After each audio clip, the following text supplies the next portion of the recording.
This is an author's reading of One Dude's Guide to Being Bipolar. Alright, so before we get into the book today, I just wanted to note I am drinking a alcohol-free Guinness, and it's actually pretty decent, but I'm doing that because I've been manic recently, and when I'm manic, part of my mania contract is to reduce or eliminate my alcohol intake, and depending on how severe the mania is. And so I have been spending a lot of time at home, and the reason that that's possible in part is because of some of the strategies I talk about in this book about dealing with employment and the lack thereof. So join me as I read through chapter 9. Oh, but let's light up first.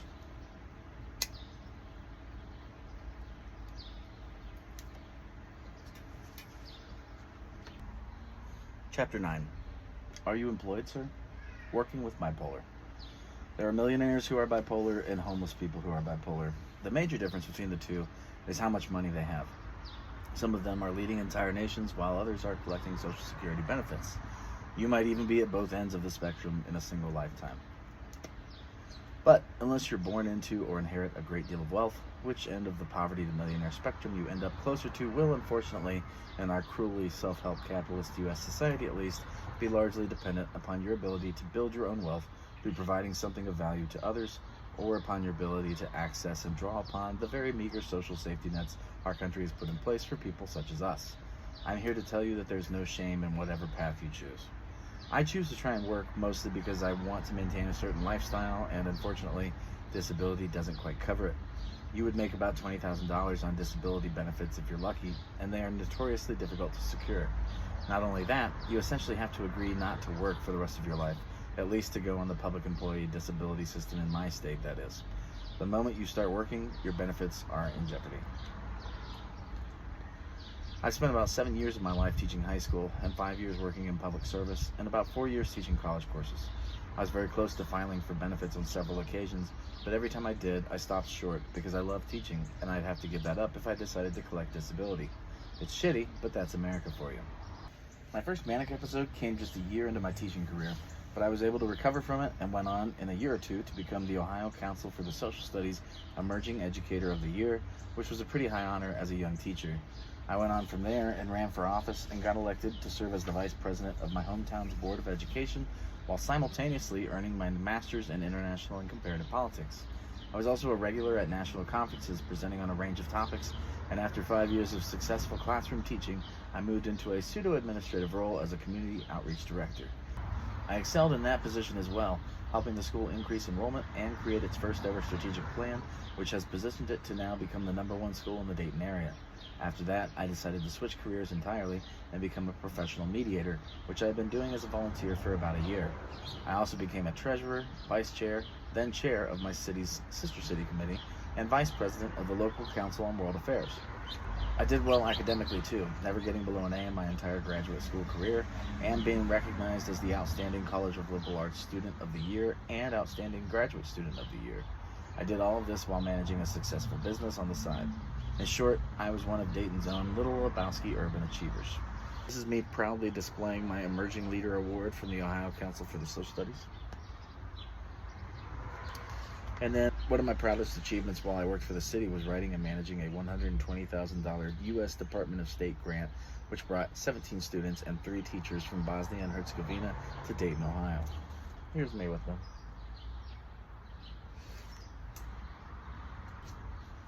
Let's stop and talk about quitting your job for a moment, though, because it's a pretty common thing for bipolar people to do. What I would say first is this: don't quit your job if you can help it. Not having income is stressful, and stress isn't great for your bipolar. So if there's any way you can hold on to it, I would always lean towards trying to do that. But sometimes you just can't imagine yourself going on in the same position. In those cases, I think you would have to ask yourself, if I was functioning at 100% and my mood was stable, would I be able to do this job well? If the answer is yes, I would do everything I could to keep my position. Go on FMLA or even go on an unpaid leave of absence. But whatever you do, make them fire you, don't fire yourself. Otherwise, you can't collect unemployment benefits. Now, you might be thinking, I would never quit my job if I was bipolar, and I love that for you. But unfortunately, bipolar people can be a bit impulsive at times. so they don't always think through their decisions all the way. Catch us on a bad day, and like George Costanza, we might just chew you out and quit because you took our favorite work-shitting location and turned it into your own private restroom. My job quitting tendency typically is at its peak, however, when I'm depressed. I begin to think there's no way I'll ever be able to do my job, and that I'm just dead weight, and I don't deserve to have the position I hold. Add in a bit of imposter syndrome and a dash of midlife crisis, and that's how I ended up quitting at least 3 different full-time positions that all had nice benefits, healthcare, and pretty decent salaries. So it goes. After leaving mediation behind, I embarked upon a journey of trying to figure out what I truly wanted to do with my life. My biggest problem, of course, is that I just don't like working. I don't understand people who get off on it at all. I would have to agree with James Baldwin and the corresponding TikTok meme when he said, "Darling, I have no dream job. I do not dream of labor." That would summarize my sentiments precisely.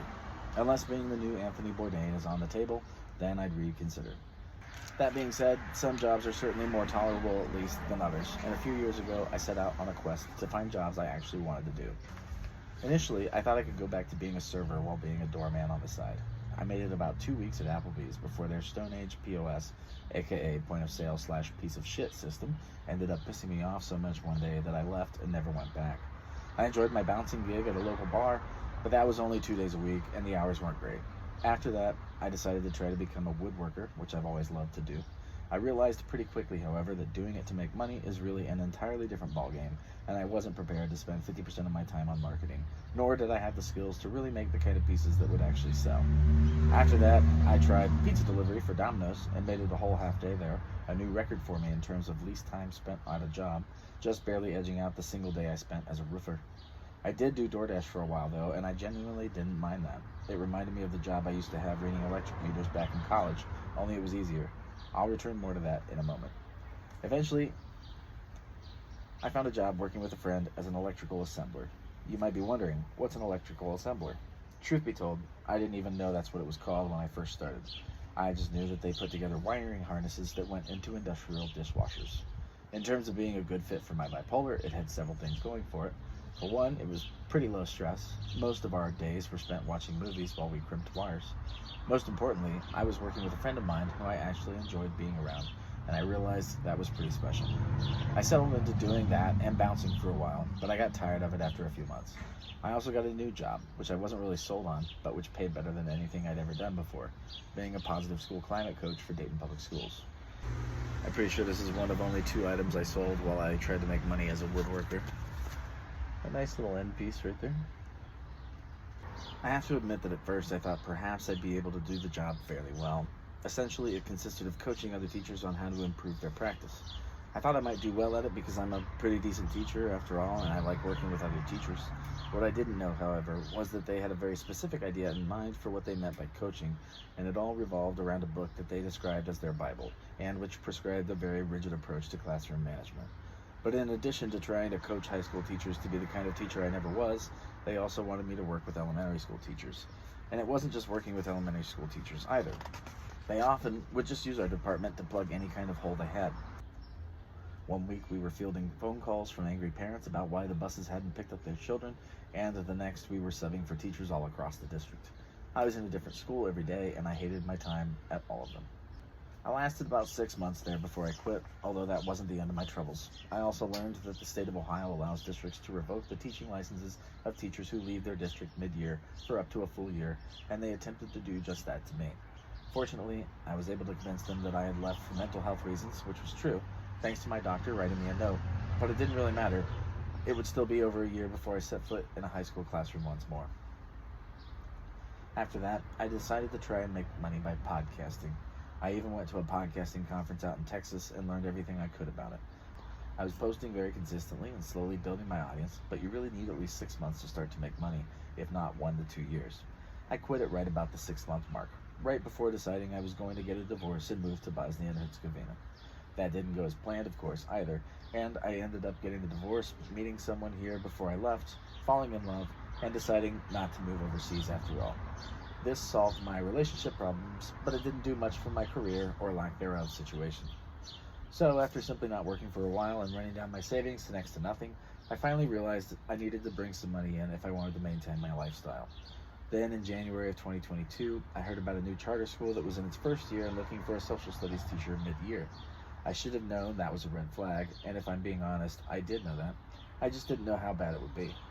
One thing I've come to learn about education is that the school's leadership sets the tone for everything, and they do so regardless of whether they are amazing or horrible at their jobs. All told, I made it through the duration of the year, but not without frequently calling in sick to take mental health days. It was pretty rough, especially because I had already decided that I didn't really want to teach high school anymore. It's really fucking hard work. But I got health insurance for a while and banked a decent amount of money, and I like to think I did okay even given the circumstances. I was able to help them do their first integrated project-based learning unit, for example, and I got many students to pass courses they never wanted to take, so I can still sleep okay at night. After leaving there, however, I decided to just own the whole part-time thing and settled into trying to get as many college courses to teach as possible. I managed to get hired on as an adjunct lecturer at my alma mater as well, where I now teach an intro political science course that I really enjoy. Then I found a job where I am responsible for being the local housing manager for a group of international exchange students, and mostly am just responsible for doing monthly inspections of their units. I also started substitute teaching at a couple local districts and tutoring on the side. Finally, I landed a job doing trivia one night a week at a local bar. I still DoorDash on occasion as well. All this combined makes it possible for me to make my goal income of around $40,000 to $50,000 per year, and I'm pretty okay with that. I should add that I also have some side hustles that I haven't really been able to get going. One is leading people on trips to Bosnia and Herzegovina. Another is being a wedding officiant. And another one I'm trying to get going is divorce mediation. None of these have really taken off, unfortunately, but my hope is that now that my work situation is a bit more stable and predictable, I'll be able to have the time needed to actually devote to one or more of these ideas and see if I can get them off the ground. I give you this long work history so that you'll better understand many of the challenges I've experienced in my working life over the years as I've struggled to balance my mental health with earning an income. What I've learned through it all, though, is that I need my work life to be at least somewhat personally fulfilling, and it has to be flexible enough so that a manic or depressive episode don't derail it entirely. Also, the less of it I have to do, the better. One of the unfortunate truths that my working life and my friendships have in common is that I've burned a lot of bridges over the years in both areas.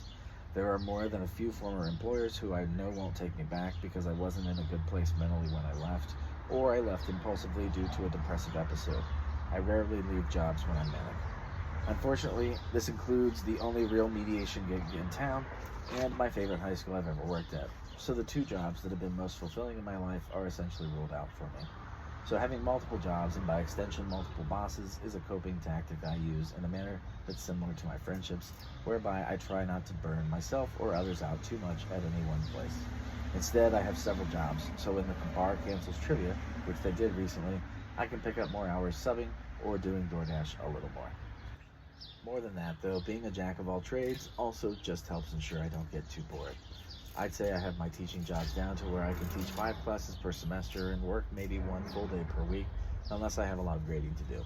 My tutoring gigs take maybe a full half day per week as well. I only really work for a few hours per month on the housing gig, and when it was happening regularly, trivia is only a couple hours per week. This is especially helpful because my fiance has a number of health problems that mean I need to stay flexible and available for her when it comes to my own schedule. But it also gives me time to work on my projects, like restarting my podcasts and writing this book. The freedom and peace of mind that comes with having more time is invaluable, I've found, for my mental health. If I'm manic or depressed, an entire day at work from 8 a.m. to 5 p.m. can be incredibly draining. But I can almost always manage to teach a couple classes on my busy days, knowing that I can rest the next day. I've also noticed, and maybe this is a bipolar thing, or a latent ADHD thing, or it's perhaps just part of my personality, but I get very bored doing the same thing day in and day out, and having each day be something different is something that just keeps me much more interested in the jobs I'm doing. And having flexible work options that I can literally do whenever I want, such as DoorDash, make it much easier to capitalize on the times that I'm feeling good. Plus, I really kind of love just being alone in my car and driving around, picking up and dropping off food while listening to music, podcasts, and audiobooks. It doesn't get much better, to be honest. So I guess my advice would be to look into the gig economy or self-employment options if you're bipolar. There are a lot of other jobs you can do, though, that work well for someone with bipolar disorder. One of my TikTok friends finds that being a realtor helps him achieve a balance fairly well as a bipolar person, given its flexible nature. But find what works for you best. The only real downside, and this is really just true for Americans, is that you don't get health insurance benefits. But you can, and I would argue should, if you can afford it, purchase it on the private market and make it work that way. If you're lucky like me and happen to be in pretty decent physical health, bipolar isn't a terribly expensive illness either. I guess I should say that comes with one big caveat, which is that it's not expensive unless you have to go to the hospital. Then it becomes ridiculously expensive very quickly. But if you can manage to stay out of Grippy Socks jail, then buying your own insurance isn't going to break the bank if you're working, and if you're not, then you should definitely get on Medicaid. All that being said, you have to figure out what works best for you, sometimes through trial and error. It's also true that for bipolar people, routine can be very important and something you should strive for. I've not found that to be entirely true for me, but for some friends, I know they do benefit from the regimented life that comes with a full-time job, and that's great for them. But even if you do choose to go the gig route, you can still build in plenty of routine into your day, and it's probably a good idea to do so, at least to some extent. The goal is to find what works best for you, and ultimately only you can know what that is. Hopefully, though, this gives you a bit of an insight into what might be worth trying. So next up is chapter 10, what condition my condition is in, and its subtitle is how to tell when you're manic or depressed and live a complete life. But that was chapter 9, which was all about working and being bipolar. I mentioned, going through different jobs, and part of the reason I enjoyed being able to do this in a video format is that I can give you some more recent updates, and so that's a plan. But in essence, I've gone through a lot of different job ideas and actual jobs. I applied at one point for becoming a mailman or a letter carrier. And I got the job, and I was going to go to training, and then I canceled it because I found a job I liked more, which I felt like suited me a bit more, and that's teaching driver's ed. I will be a driving instructor fairly soon, and I will be doing that, teaching some of the courses still at one of the community colleges that I work at, and I'm still doing some, management of rental properties for a company that works with international exchange students who are here through the college, community college initiative grant. So all that is kind of, working for now. And, from a financial standpoint, our goal is to travel as much as possible. And we've been doing that. It's really, at this point, we're just kind of trying to break even, and actually doing pretty well at that. And I think next year will be better. So it's hard to talk about finances, I feel like, for a lot of people. And, I think that, just from my experience, there's a lot of people who are making full-time content who have kind of similar lives to this one. So, but, we try to, just not go into debt and, kind of stay afloat, and that's working for right now. So, it's been good. And there's some cool stuff also in the works. So another thing I've been doing recently, and this is probably partially coming from my mania, which is why I'm not spending much of money on it at all, but that's becoming a drum instructor. And so I am hoping to start teaching lessons out of my home studio. I now have 2 drum sets set up down there, so I'll show you guys the layout here soon. I just found some rugs for free to really tie the whole room together. So I'm excited about that. If you enjoy these types of life updates as part of the chapters, let me know and I'll do more of them. So here's to feeling good all the time. Cheers. This has been a production of Gem City Dudeist Priest, LLC. All rights reserved. To find other formats of this book, visit gemcitydudeistpriest.com/bipolardudeguide.